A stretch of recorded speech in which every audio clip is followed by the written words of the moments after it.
Well, what are some pieces of advice that you have to effectively set up a powerful podcast? Like, and I agree. I mean, your book, honestly, like from my opinion, it's kind of an ideal framework for somebody who's unclear but knows they want to build something. It's phenomenal. And you actually said in a recent episode of your podcast with Jay Klaus, I think it was, you had said some version of you felt that you wouldn't recommend writing a book, which I actually agree with the feedback in general. But one of your concerns with writing a book like this is that it has a shelf life.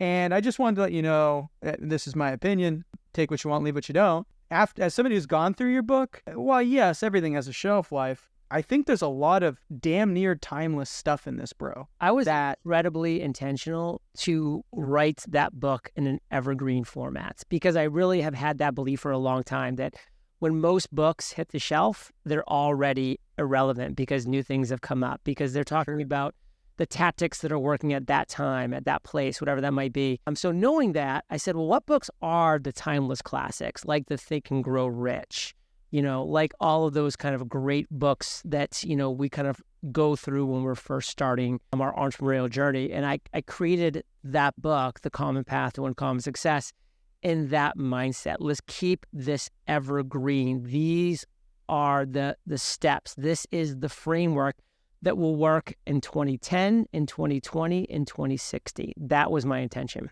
Yeah, no, I think you did a good job on that. So, okay. I mean, obviously you'd follow this framework, but for those that are starting podcasts or seeing that as a viable option or a show or, like you said, whether it's a TikTok show or a YouTube channel, what are some of the biggest kind of takeaways or pieces of wisdom that you've acquired through your journey of doing this with Entrepreneurs on Fire that you feel would make a show more meaningful? So this is one thing that I do refer to in the book quite a bit. And if you were to say, John, you have to sum up the common path to uncommon success in one sentence. You only have one sentence to do it. I would say, listen, I can sum it up in one sentence. If you want the value from the book, you must read the book. But if you want one sentence of an incredibly valuable summation, that would be, you need to become the number one solution to a real problem in this world.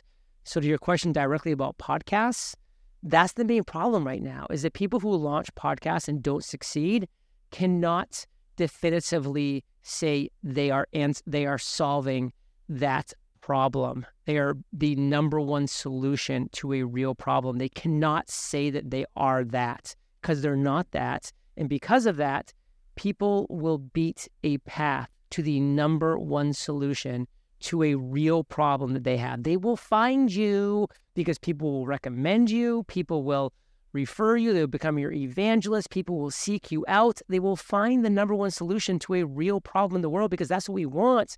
Like if I have a brain aneurysm, I am going to find the best brain surgeon in the world and see if I can possibly get under his knife on an operating table. Like I don't want that to happen, but if it does happen, that's who I want. I will find that person. So I really just want people to understand and want people to know that if you're going to start a podcast, if you're going to start a platform, if you're going to create a product or a service, whatever it is you're going to do in this world, you have to discover the niche. That's what we talked about in chapter 2. Discover the niche that's currently not serving or being served in the marketplace, or is just being served poorly in the marketplace, and then say, you know what? I can come in day one and become the number one solution to that real problem because the solution doesn't exist or it exists very poorly and I can just dominate the competition early on. That's why a lot of people in the physical product world have had a lot of success going to different products in Amazon,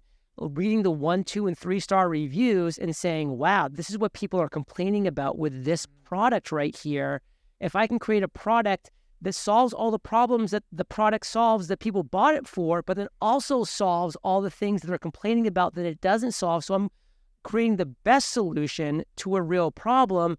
I'm going to win. And that's how people win in the physical product space at a great level. And same thing goes in the SaaS space. Same thing goes in the service space. Same thing goes in the content creation space. So if you're going to create a podcast, it better become the number one solution to a real problem, not just any problem, because some people don't really care enough about that problem to make it worthwhile, but a real problem in this world.